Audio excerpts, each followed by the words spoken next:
হেই everyone, আজকে আমি চলে এসেছি একটা get ready with me video নিয়ে। আর আজকের ভিডিওটা হচ্ছে শাড়ি। এই তো শাড়িটা ব্ল্যাক কালারের প্রতি আমি অনেক দুর্বল, এটা অনেক আগে থেকে। সো ব্ল্যাক কালার থেকে আমাকে কেউ মুভ করতে পারবে না।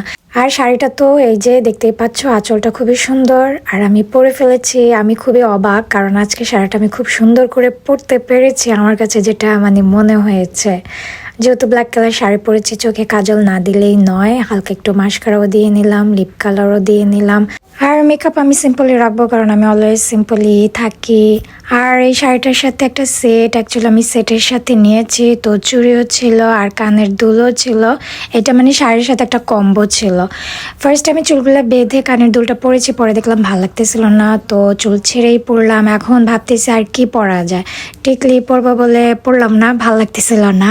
আর তোমরা অনেকে আমাকে বলো, আপু শাড়ির সাথে টিপ পরো না কেন? এই যে আজকে পরে ফেললাম।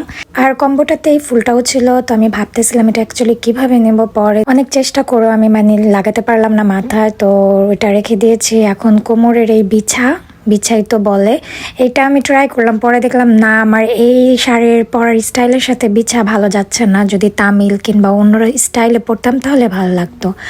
আর এই যে চুড়ি পরেও আমি কনফিউজড, এক হাতে বেশি পরে ফেলছি, আর এক হাত খালি খালি লাগতেছে। পরে আমি হাফ হাফ করে পরে নিয়েছি।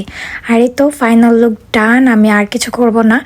আর আমার হাজব্যান্ডের রিয়াকশন দেখার জন্য অবশ্যই আমার পেজে চোখ রাখবে। আমি আমার হাজব্যান্ডের রিয়াকশনটাও আপলোড করে দিব। আর কেমন লেগেছে অবশ্যই কমেন্ট করে জানাবে। বাই।